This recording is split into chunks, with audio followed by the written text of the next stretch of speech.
നമസ്കാരം. ആസ്ട്രോ മീഡിയയുടെ എല്ലാ മാന്യപ്രേക്ഷകർക്കും പുതിയൊരു അധ്യായത്തിലേക്ക് ഒരിക്കൽ കൂടി ഹാർദമായ സ്വാഗതം. ഞാൻ ജ്യോത്സ്യൻ പ്രമോദ് പണിക്കർ പെരിങ്ങോട്. ഇന്ന് വിഷുഫലത്തിൻ്റെ രണ്ടാം ഭാഗമാണ്. കാരണം കഴിഞ്ഞ ദിവസം നമ്മൾ വിഷുഫലം പൂർണ്ണമായിട്ട് തന്നെ അതിൻ്റെ ശാസ്ത്രീയതയോട് കൂടിയിട്ട് അതിൽ പറയേണ്ട കാര്യങ്ങളെല്ലാം ഉൾപ്പെടുത്തിയിട്ട് വിശദമായിട്ട് പറഞ്ഞിരുന്നു. പക്ഷെ പ്രേക്ഷകർക്ക് കുറച്ചുകൂടി എളുപ്പത്തിൽ കാര്യങ്ങൾ മനസ്സിലാക്കാൻ ഇപ്പോൾ അധികം ആളുകൾക്ക് നക്ഷത്രം കൊണ്ടുള്ള ഗുണദോഷ ഫലങ്ങൾ എന്താണെന്നുള്ളത് അറിയാനായിരിക്കും ആകാംക്ഷ കൂടുതൽ ഉണ്ടാവുക. അപ്പോൾ അത് ശൂലഫലങ്ങൾ എന്ന് പറയുന്ന ഒരു വിഷയമായിട്ടാണ് ജ്യോതിഷത്തിൽ അതിനെ പറഞ്ഞിട്ടുള്ളത്. ശൂലഫലങ്ങൾ എന്നാണ് അതിന് പറയുക. അപ്പോൾ ഇന്ന് കാണുന്ന രീതിയിൽ ഈ പൊടിപ്പും തൊങ്കലും വെച്ചിട്ടുള്ള ഫലത്തിലൊന്നും കാര്യമില്ല. അങ്ങനെ എവിടെയും ഒരു ശാസ്ത്രത്തിലും പറഞ്ഞു വയ്ക്കാത്ത പല കാര്യങ്ങളും പ്രേക്ഷകരിലേക്ക് എത്തുന്നുണ്ട്. അതിന് ശാസ്ത്രീയത ഇല്ല എന്നുള്ളത് മനസ്സിലാക്കുക. അപ്പോൾ നമുക്ക് ഈ ശൂലഫലങ്ങൾ എന്താണെന്നുള്ളതൊന്ന് പരിശോധിക്കാം. നമ്മൾ പറഞ്ഞ വിഷയം തന്നെയാണ്, എങ്കിലും പെട്ടെന്ന് മനസ്സിലാക്കാൻ വേണ്ടിയിട്ട് ഒറ്റ ക്ലിക്കിലൂടെ അത് കാര്യങ്ങൾ മനസ്സിലാക്കാൻ വേണ്ടിയിട്ട് ഒരു വർഷത്തെ ഫലം, അതായത് 1200 മേടം മുതൽ 1201 മേടം വരയ്ക്കുള്ള കാര്യങ്ങളാണ് അതിൽ ഈ ഒരു വിഷയത്തിൽ ഉൾപ്പെടുന്നത് കേട്ടോ.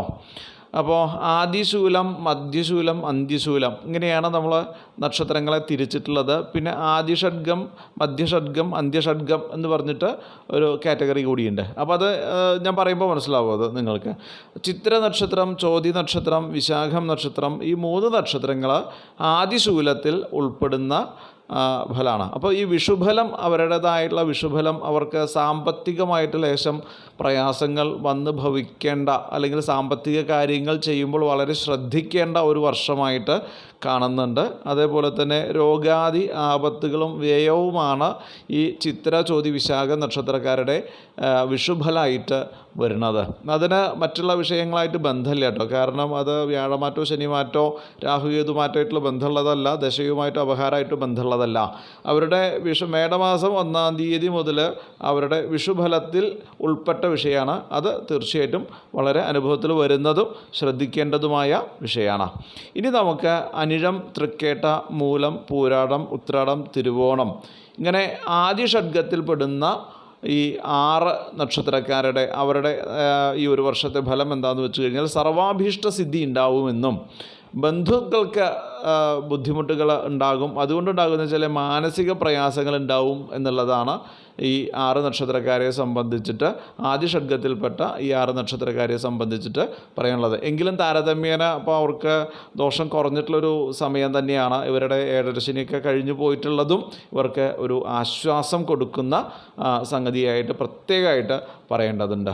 പിന്നെ ഇനിയുള്ളത് അവിട്ടം, ചതയം, പൂരോരുട്ടാതി ഈ 3 നക്ഷത്രങ്ങൾ മധ്യശൂലത്തിൽപ്പെട്ട നക്ഷത്രങ്ങളാണ്. ഈ നക്ഷത്രത്തിൽ ജനിച്ച ആളുകൾക്ക് പറഞ്ഞ പോലെ തന്നെ ബന്ധുക്കൾക്ക് നാശങ്ങളും സ്വജന വിരോധങ്ങളാൽ ഉണ്ടാകുന്ന ബുദ്ധിമുട്ടുകളും പ്രയാസങ്ങളും അപമാനം സഹിക്കലും മനക്ലേശവും ഈ നക്ഷത്രക്കാരുടെ ഫലമായിട്ട് ഈ ഒരു വർഷം കാണുന്നുണ്ട്. അത് ഈ വരുന്ന മേടം മുതൽ പിറ്റത്തെ വർഷം മേടമാസം വരയ്ക്കുള്ള 12 മാസത്തെ ഫലാദി അനുഭവങ്ങളാണ്.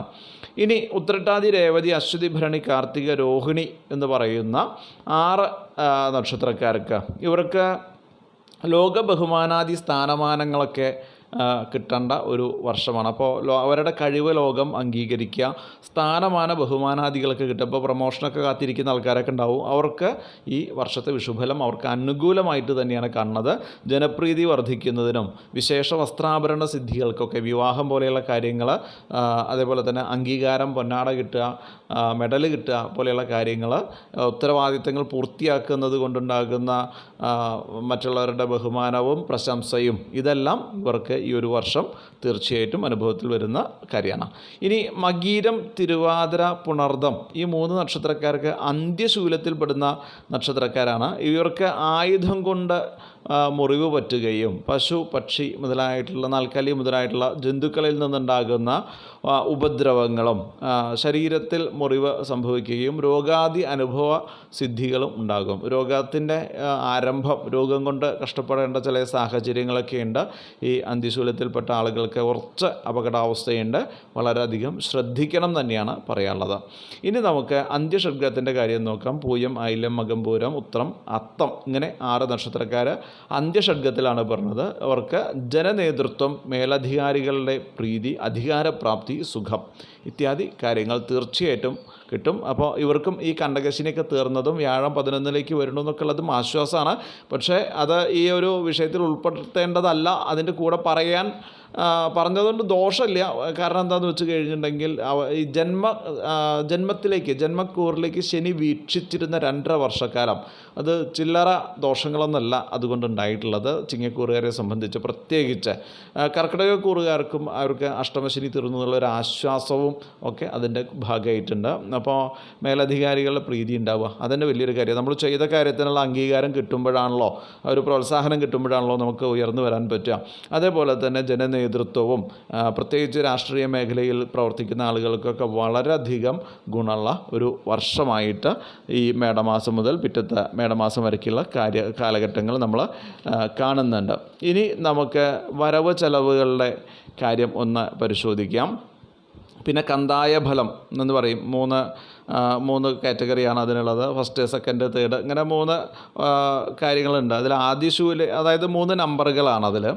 ആദ്യശൂലേ മഹാവ്യാധി, മധ്യശൂലേ മഹൽഭയം, അന്ത്യശൂലേ മനോദുഃഖം, ത്രിശൂന്യേ മരണം ഭവേൽ, ത്രിസ്ഥാന ശൂന്യരഹിതേ സർവത്ര വിജയീ ഭവേൽ. അത് ഈ കന്തായത്തിൽ പറയുമ്പോൾ ആദ്യം ഒരു സംഖ്യ പറയും, പിന്നീടൊരു സംഖ്യ പറയും, പിന്നീടൊരു സംഖ്യ പറയും. അപ്പോൾ ഈ 3 സംഖ്യകളിൽ 3ഉം 0 അപ്പോൾ മൃത്യാദി ദോഷങ്ങളും, ആദ്യത്തെങ്കിൽ 0 വരികയാണെന്ന് വെച്ചാൽ മഹാവ്യാധിയും, മധ്യത്തെങ്കിൽ 0 വരികയാണെന്ന് വെച്ചാൽ മഹൽഭയവും, അന്ത്യത്തെങ്കിൽ ശൂന്യം വരികയാണെന്ന് വെച്ചാൽ മനോദുഃഖം ഉണ്ടാവും. അപ്പോൾ മധ്യത്തിലും അന്ത്യത്തിലും ശൂന്യം വരികയാണെന്ന് വെച്ചാൽ മഹൽഭയവും മനോദുഃഖവും ഉണ്ടാവും.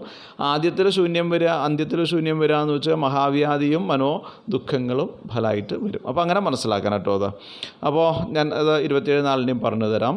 അശ്വതി നക്ഷത്രക്കാർക്ക് ആയം 4, വ്യയം 4, കന്തായം 3, 0, 1. ഭരണി നക്ഷത്രക്കാർക്ക് ആയം 2, വ്യയം 6, കന്തായം 6, 1, 4. കാർത്തിക നക്ഷത്രക്കാർക്ക് ആയവും വ്യയവും ശൂന്യമായി കാണുന്നു. കന്തായം 1, 2, 2. രോഹിണി നക്ഷത്രക്കാർക്ക് ആയം 6, വ്യയം 2, കന്തായം 4, 0, 0.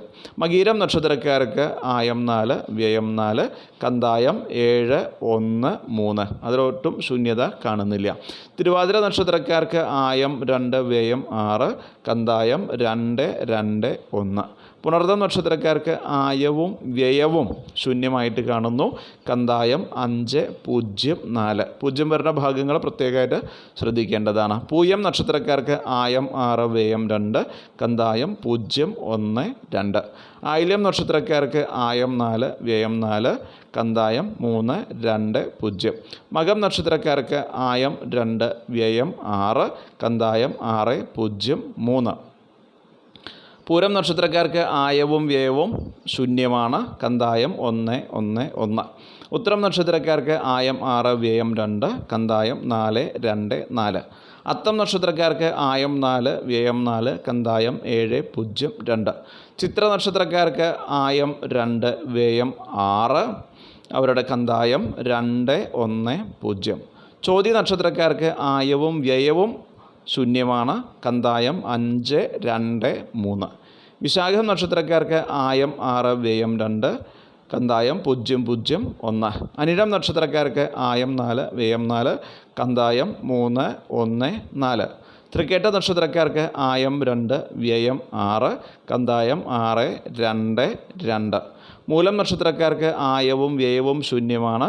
കന്തായം 1, 0, 0. 2 0 വന്നിട്ടുണ്ട്, ശ്രദ്ധിക്കണം. പൂരാടം നക്ഷത്രക്കാർക്ക് ആയം 6, വ്യയം 2, കന്തായം 4, 1, 3. ഉത്രാടം നക്ഷത്രക്കാർക്ക് ആയവും വ്യയവും 4, കന്തായം 7, 2, 1.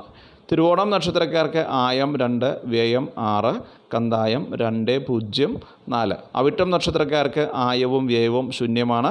കന്തായം 5, 1, 2. ചതയം നക്ഷത്രക്കാർക്ക് ആയം 6, വ്യയം 2, കന്തായം 0, 2, 0. പൂരോരുട്ടാതി നക്ഷത്രക്കാർക്ക് ആയവും വ്യയവും ശൂന്യമാണ്. കന്തായം 3, 0, 3. ഉത്രട്ടാതി നക്ഷത്രക്കാർക്ക് ആയം 2, വ്യയം 6, കന്തായം 6, 1, 1. രേവതി നക്ഷത്രക്കാർക്ക് ആയവും വ്യയവും ശൂന്യമാണ്. കന്തായം 1, 2, 4. അപ്പോൾ ഇങ്ങനെയാണ് ഈ വർഷത്തെ വരവ് ചിലവ് കണക്കുകൾ. അപ്പോൾ ചിലവ് കൂടുതലുണ്ട് വെച്ചാൽ അതൊന്ന് കൺട്രോൾ ചെയ്യാനുള്ള ഒരു മുന്നറിയിപ്പായിട്ട് കാണണം.